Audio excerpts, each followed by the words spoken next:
Matt, we're here at Notre Dame, very excited to the conference, the Quest for Consonance in Theology and the Natural Sciences. I've been trained as a scientist. I'm very interested in questions of theology, but consonance actually bothers me sometimes because I want the truth. I don't want harmony. Well, I think the basic insight is that there are different ways of getting at the truth, and that there isn't just one monolithic way of doing it. And so, for example, I think the insight behind the program in the history of philosophy of science at Notre Dame, which is a program that Ernest McMullen founded, was that the philosophy of science has one particular way of understanding the achievements of science and helping us to think about the role of science.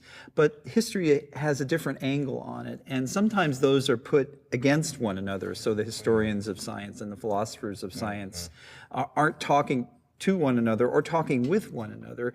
And Ernan's insight, and there are some other programs that have similar insights, is that those two ways of coming at science should sound together, and that's actually the etymological root of consonance. So it doesn't mean that they agree on everything or that they lose their methodological distinctiveness in coming at the issue, but that we get a richer view of science, and we get a richer view of the angle of vision on reality that science gives us if we let those two approaches sound together.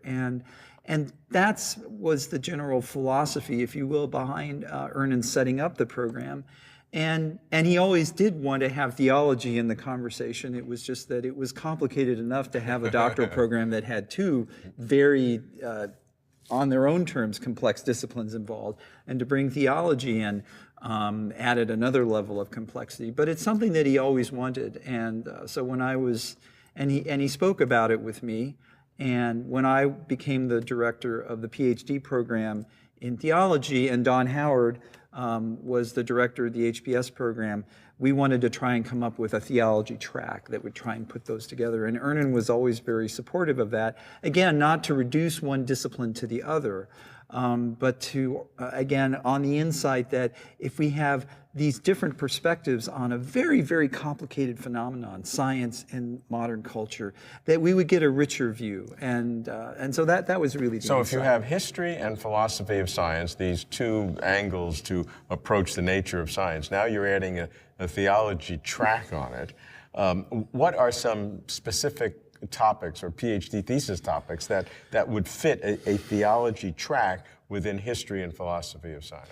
Sure. Well, I mean, the history one's probably easier. I actually got interested in the field of science and religion because of a course on the philosophy of science I took, but the professor took a historical angle, and we spent time with the Galileo affair. And it was the Galileo affair, revisiting the Galileo affair in the Catholic Church, that Pope John Paul II saw as an important way of helping the Catholic Church come to terms more with the modern world. So the history angle of it, I'm directing a dissertation right now on a Catholic priest who worked at Notre Dame in the late 19th century and was one of the first Catholic scientists.